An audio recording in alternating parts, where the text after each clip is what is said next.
Et pendant que mes invités s'installent, je vais introduire leur participation. Christophe Jeanval, bonjour. Bonjour David. Bonjour, vous êtes directeur des opérations chez DRT. C'est ça, oui. Et vous avez initié une démarche de transition digitale, donc on va en parler, autour de la captation des données. Exactement. Voilà, bon, on va en parler dans quelques secondes. Et également à mes côtés, Sébastien Scarsi. Bonjour Sébastien. Bonjour. Vous êtes également responsable des opérations et vous travaillez chez Solvay La Rochelle. C'est ça. Alors vous avez des projets assez similaires tous les deux, puisque vous avez tous les deux entamé une démarche de captation et de, on va dire, monitoring des données.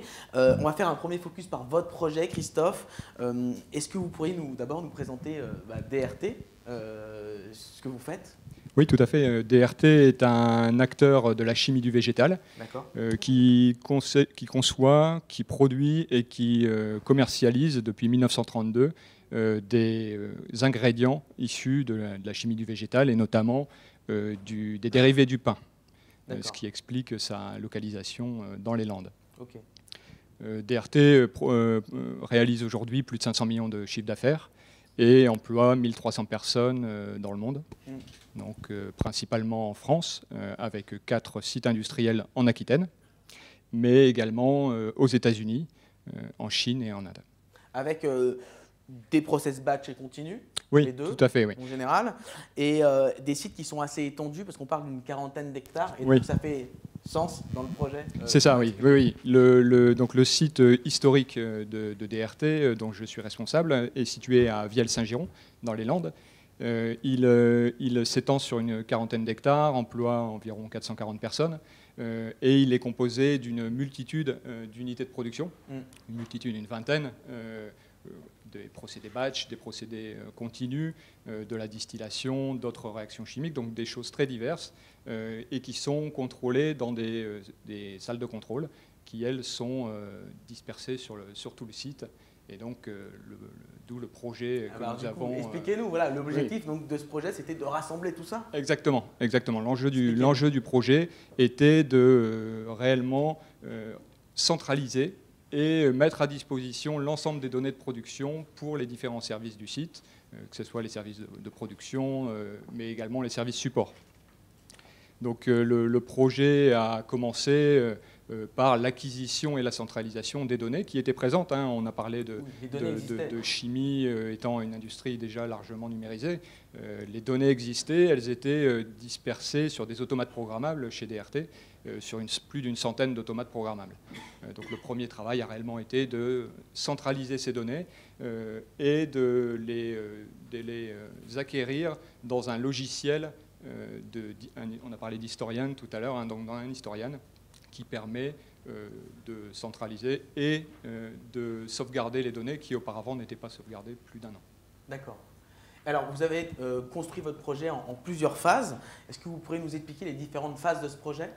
Oui, donc la première phase a été une phase de préparation, je l'évoquais, la centralisation des données, donc une phase un peu plus technique où des automaticiens, des informaticiens centralisent les données dans le logiciel. Pour créer des tuyaux. Et puis créer des tuyaux ou des réseaux Wi-Fi pour centraliser dans un serveur l'ensemble des données. Donc c'est réellement une phase de préparation. Ensuite, ça a duré combien de temps cette phase-là à peu près? Quelques mois. Quelques mois.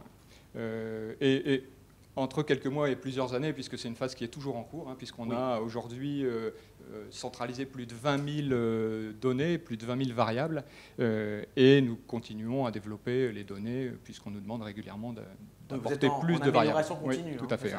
Okay. Mais au bout de quelques mois, on a été en mesure de pouvoir développer, pendant la seconde partie, des vues.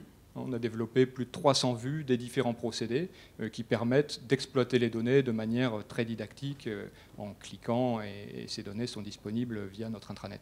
D'accord. Donc c'était la deuxième phase. C'était la deuxième phase. Mesure de performance et analyse de défaillance, c'est ça? Réellement plus accès aux données. La deuxième phase, l'analyse de la performance, effectivement, où on construit des outils d'analyse et de résolution de problèmes. Donc, comme par exemple la mise en place d'un outil de TRS ou de mesure de l'OI et d'explication des causes de non-performance. Et donc là, à l'occasion de cette phase, réellement, puisque ces causes de non-performance sont connues des opérateurs qui doivent les renseigner dans l'outil, et nous avons formé plus de 200 personnes à l'utilisation de l'outil et aux basiques du TRS. Oui, parce que c'est un outil qui permet vraiment d'aider à piloter les unités. Exactement, oui, exactement. Et c'est la troisième phase, hein, donc la phase qu'on veut mettre en place aujourd'hui, de toutes ces données de production, les ramener en production, pour permettre aux opérateurs réellement de piloter mieux leurs procédés avec, par exemple, un outil qui serait capable de donner les meilleurs paramètres en temps réel pour piloter une colonne de distillation. Donc vous avez capté les données, vous les avez analysées, et là les données vont revenir dans les différentes unités, et les opérateurs vont découvrir peut-être encore plus concrètement l'intérêt de cet outil. Oui, c'est tout à fait ça. Ces trois phases, est-ce qu'elles ont été anticipées? Est-ce que vous aviez déjà prévu dans un plan de projet la première phase, deuxième phase, troisième phase?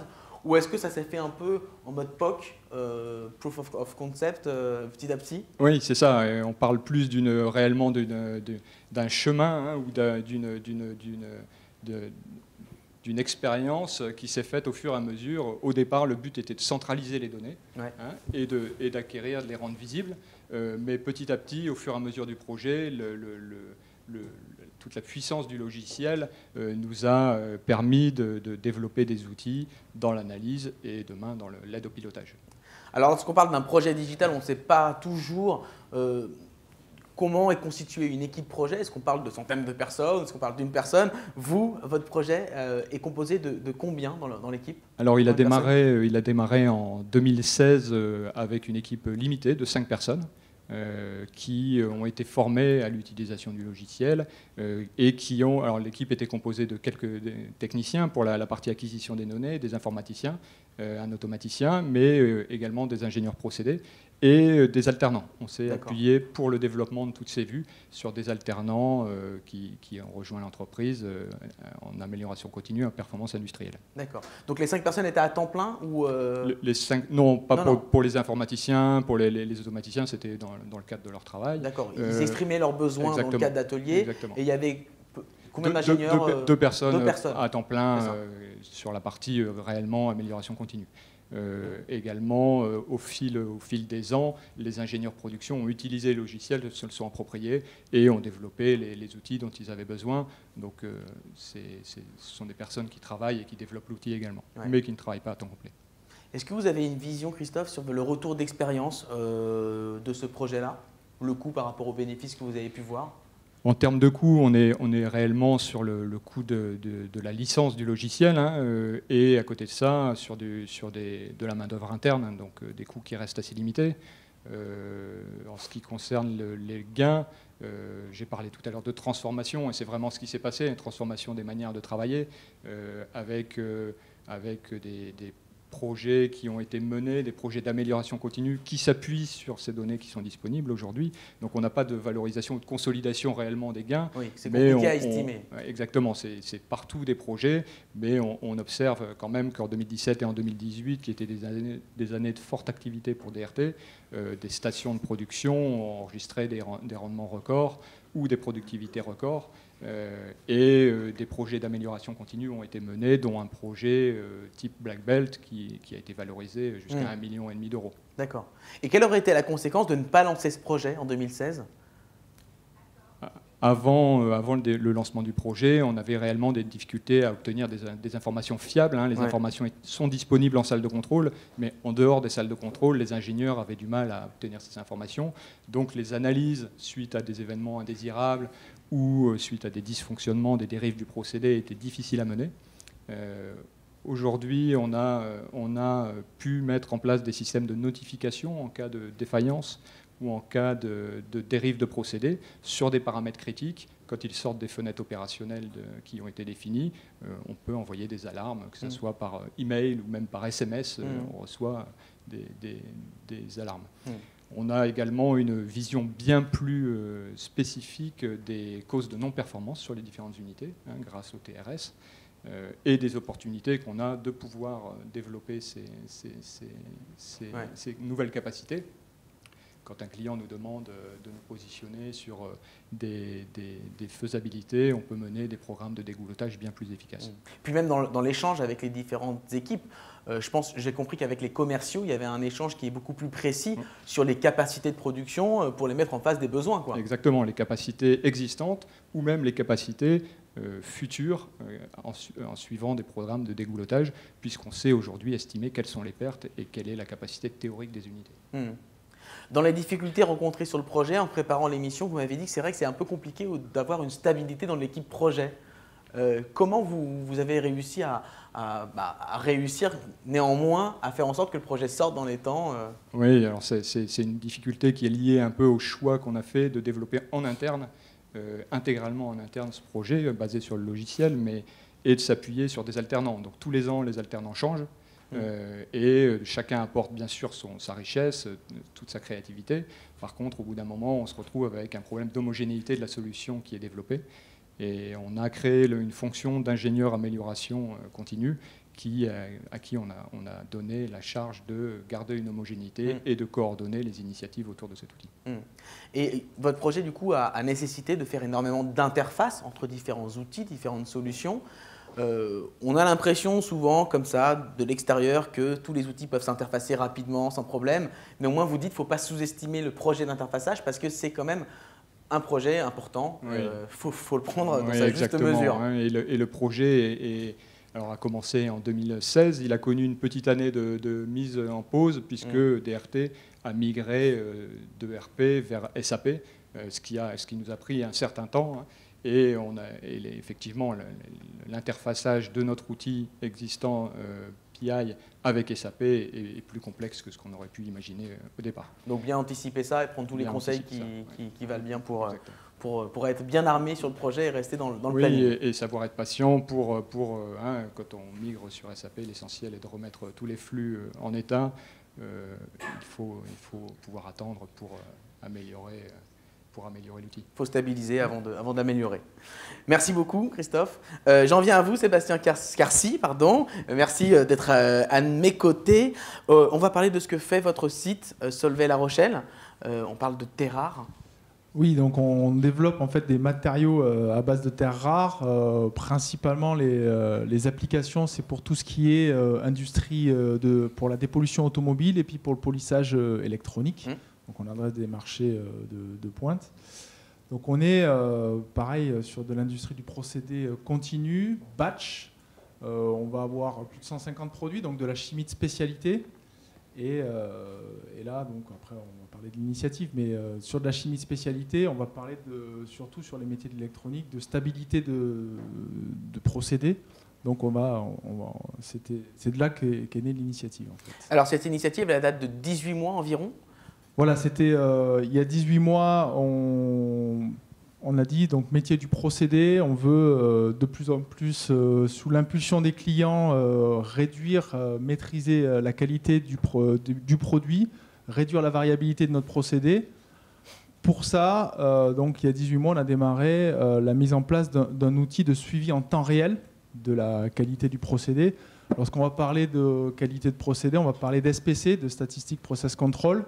Donc ça, on en entend souvent parler. L'innovation dans tout ça, c'était de se dire, le SPC, on en entend parler, mais comment l'avoir en temps réel et à disposition directement des opérateurs dans les salles de contrôle. Et c'était l'outil sert à ça, puisque c'est une plateforme web accessible de partout pour alerter en temps réel les opérateurs. D'accord. Et alors, comment vous exploitez ces données, Sébastien, chez Solvay ? Donc là, les données, comme beaucoup d'industries chimiques, les données sont disponibles. Il y a beaucoup de données disponibles. Toute la difficulté, c'est déjà savoir qu'est-ce qui est critique, la première chose, et comment alerter. Si on a 200 données disponibles pour l'opérateur, ce n'est pas forcément évident de savoir réagir et comment réagir. Donc, une fois que la collecte des données est réalisée, une première phase était de se dire qu'est-ce qui est critique, et en fonction de ça, de fournir l'aide à la décision pour l'opérateur, justement, pour pouvoir réagir et l'alerter sur ces dérives-là.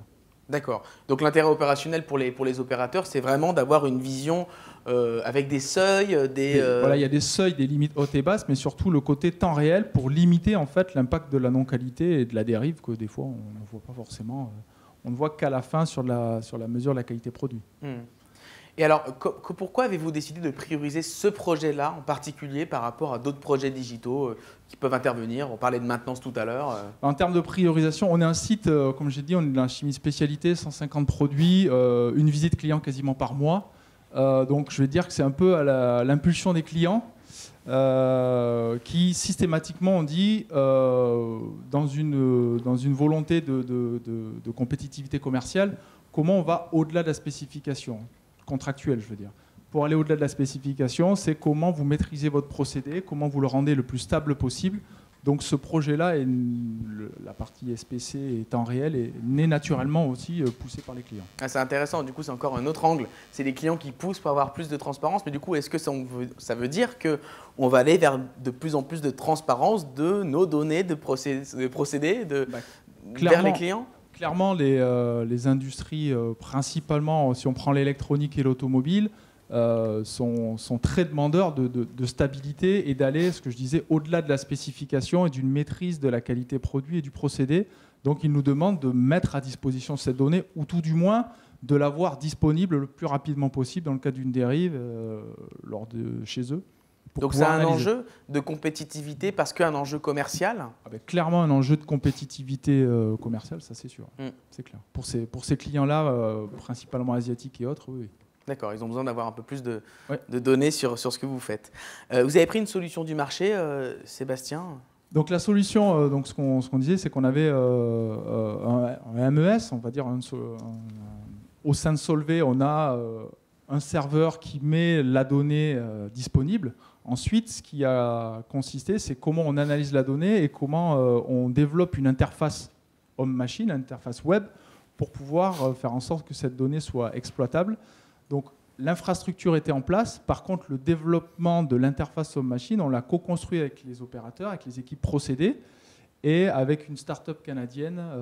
Donc on a fait une première ligne sous 6 mois. Et le développement via start-up et par amélioration continue, je dirais, ça a pris 6 mois et ça a coûté de l'ordre de 20 000 euros. D'accord, 20 000 euros d'investissement en plus de l'acquisition de la licence qui était fournie par votre groupe Solvay. Voilà. D'accord. Très bien. Donc, tous les deux, vous avez mené à peu près un projet qui se ressemble quand même beaucoup. Est-ce que vous avez trouvé des bonnes pratiques pour convaincre les collaborateurs de ce projet, des bienfaits de ce projet, de l'intérêt pour eux? Parce que dès le départ, ils ont l'impression qu'on va juste sortir les données de leur unité pour les centraliser. Et donc, ça peut engendrer des freins, Christophe. Oui, c'est sûr. La première réaction, toutes les données sont sur la table.